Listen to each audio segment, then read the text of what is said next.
और अब आपको यूपी लिए चलता हूं कि उत्तर प्रदेश में योगी ने किस पर डंडा चला दिया इस बार।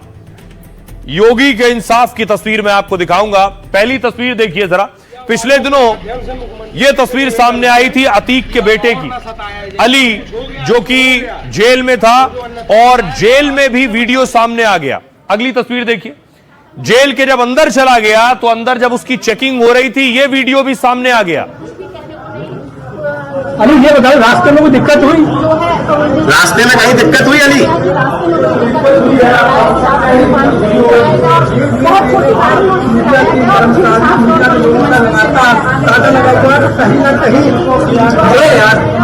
जेल के अंदर मोबाइल ले जाना, कैमरे से वीडियो बनाना दोनों मना है, लेकिन उसके बाद भी ये वीडियो सामने आया, योगी तक ये तस्वीर पहुंची और उसके बाद योगी का चाबुक चला।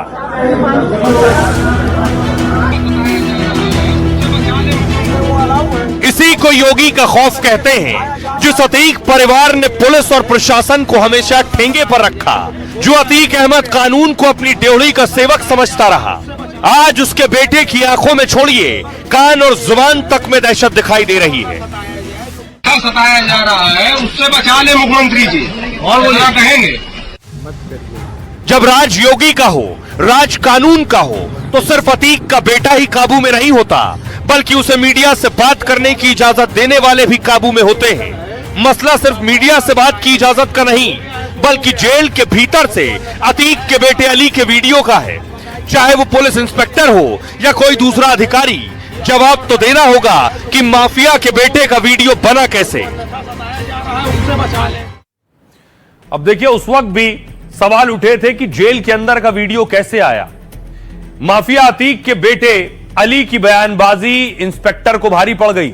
सस्पेंड कर दिए गए जेल शिफ्टिंग टीम को लीड कर रहे इंस्पेक्टर, साथ ही इंस्पेक्टर अशोक के खिलाफ विभागीय जांच भी शुरू हो गई है। अली की सुरक्षा में तैनात पुलिस कर्मियों के बयान भी होंगे। अली को हाल में नैनी सेंट्रल जेल से झांसी शिफ्ट किया गया। अली ने जेल शिफ्टिंग के दौरान मीडिया के सामने बयान दिए। अतीक के बेटे की बयानबाजी को सुरक्षा में कड़ी चूक और बड़ी चूक माना गया। अली ने मीडिया से बात करते हुए सीएम योगी से अपील की थी। उसने कहा था जो होना था वो हो गया, हमें बचा लीजिए। अतीक के बेटे ने यह भी कहा था मुझे बेवजह और न सताया जाए। अली के झांसी जेल पहुंचने के बाद जेल परिसर का भी वीडियो आया। अली की फुटेज जेल के अंदर मोबाइल से रिकॉर्ड की गई, जबकि जेल मैनुअल के मुताबिक जेल में मोबाइल पर पाबंदी है। अली पर 5 करोड़ की रंगदारी और उमेश पाल हत्याकांड का केस है। उसने 2022 में कोर्ट में सरेंडर किया, जिसके बाद से वो जेल में है। अब आपको सुनवाता हूं अली का जिस वक्त जेल शिफ्ट किया जा रहा था उस वक्त वो क्या कह रहा था। निवेदन है कि अब और ना सताया जाए, जो कुछ हो गया है सो हो गया है, और जो अन्यथा सताया जा रहा है उससे बचा ले। बोलिए और बोलिए। जो अन्यथा सताया जा रहा है उससे बचा ले मुख्यमंत्री जी, और बोलना कहेंगे। अब बताइए, अपने होम डिस्ट्रिक्ट से पानी तक नहीं पीने दिया गया है। मानो क्या हुआ अली, क्या हुआ रास्ते में? पानी तक नहीं पीने दिया गया है। जेल में तो जेल में खतरा है नहीं है तो आप बेहतर जान रहे हैं, लेकिन अब होम डिस्ट्रिक्ट से इतना दूर भेजने की क्या वजह? आपको कोई दिक्कत हुई रास्ते में? क्या रास्ते में कोई दिक्कत? अब बताइए, इतने छोटे से चेम्बर में 5-6 आदमी बैठे हैं, अब बताइए दिक्कत नहीं होगी? किसी प्रकार का डर तो नहीं लगा? मैं जो हूँ लॉ का स्टूडेंट था, दिल्ली में पढ़ रहा था, अब फर्जी मुकदमे लगा के भेज दिया गया जेल। अब जेल में रहते हुए मेरे ऊपर 8 मुकदमे लगाए गए। यहाँ तो सुरक्षित है, सुरक्षित रहेंगे कि नहीं रहेंगे? जेल में मैं जिस जगह था अपने होम डिस्ट्रिक्ट में, वहाँ मुझे अकेले रखा गया, न किसी से मिलने की अनुमति थी, न बात करने की अनुमति थी। अब बताइए, भेज दिया गया वहाँ से 400-500 किलोमीटर दूर। अधिवक्ताओं के नाम पे आपसे कुछ लोग मिलने आया करते थे, बताया जा रहा है। आपके पास नगद मिला था पैसा? नगद मिला था पैसा, भैया कंपनी के लिए पैसा आया था। जेल में वो अलाउ है, अब उसको किसी दूसरे तरीके से दिखाया जा रहा है तो मिसअंडरस्टैंडिंग है ना। अधिवक्ताओं के नाम पे कुछ लोग मिलने आया करते थे? नहीं, वहाँ पर पूरा मैनुअल के हिसाब से मुलाकात होती थी और जो अधिवक्ता है उनका वकालतनामा लगा होता। तो योगी के शासन में बराबर का इंसाफ होता है। एक तस्वीर और आपको दिखाने जा रहा हूं। महामंडलेश्वर को आप देख रहे हैं, जिन्होंने 2 अक्टूबर को खुद महात्मा गांधी की तस्वीर लगाकर उस पर गोली चलाई। उसके बाद इन पर आरोप लगा, इनकी गिरफ्तारी हुई थी, तब आरोप लगा कि ये महामंडलेश्वर हैं और ये उनके बॉयफ्रेंड अभिषेक जिसकी हत्या का आरोप लगा महामंडलेश्वर पर। उसके बाद से फरार थी, अब इनकी गिरफ्तारी हो गई। महामंडलेश्वर पूजा को गिरफ्तार कर लिया है यूपी पुलिस ने।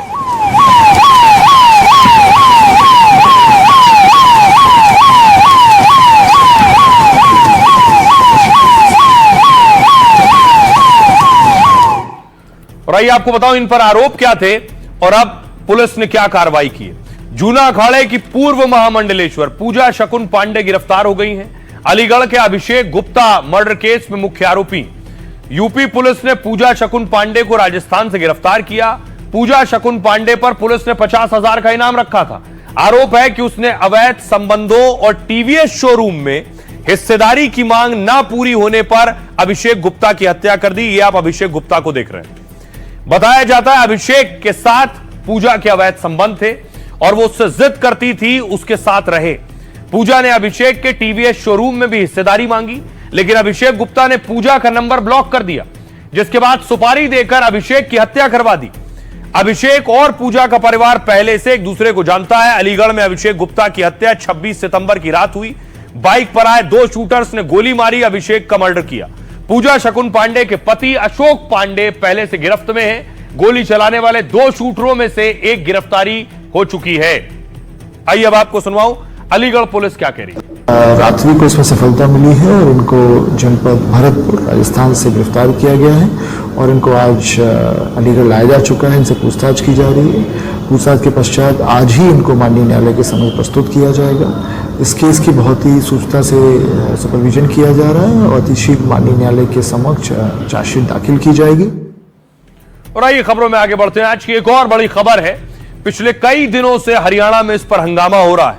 आईपीएस पूरन और घर में उनके गहमा गहमी है। तस्वीर में आपको दिखाऊं, प्रोटेस्ट हुआ आज बाकायदा, अलग अलग शहरों में प्रदर्शन हो रहा है।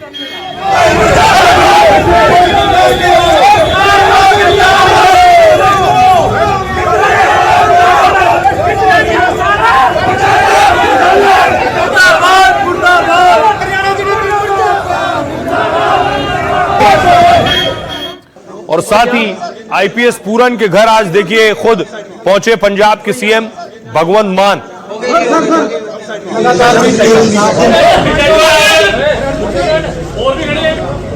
अनिल विज को आप देख रहे हैं। अनिल विज पहुंचे उनकी पत्नी से मिलने के लिए।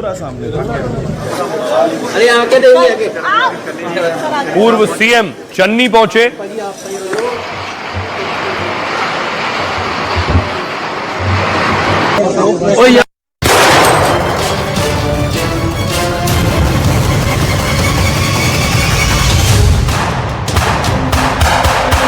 शोर शराबा खूब है, सियासत भरपूर है, नेताओं की कतार लगी है, बयानों का अंबार लगा है, लेकिन 5 दिनों बाद भी आईपीएस वाई पूरन कुमार का पोस्टमार्टम नहीं हो पाया।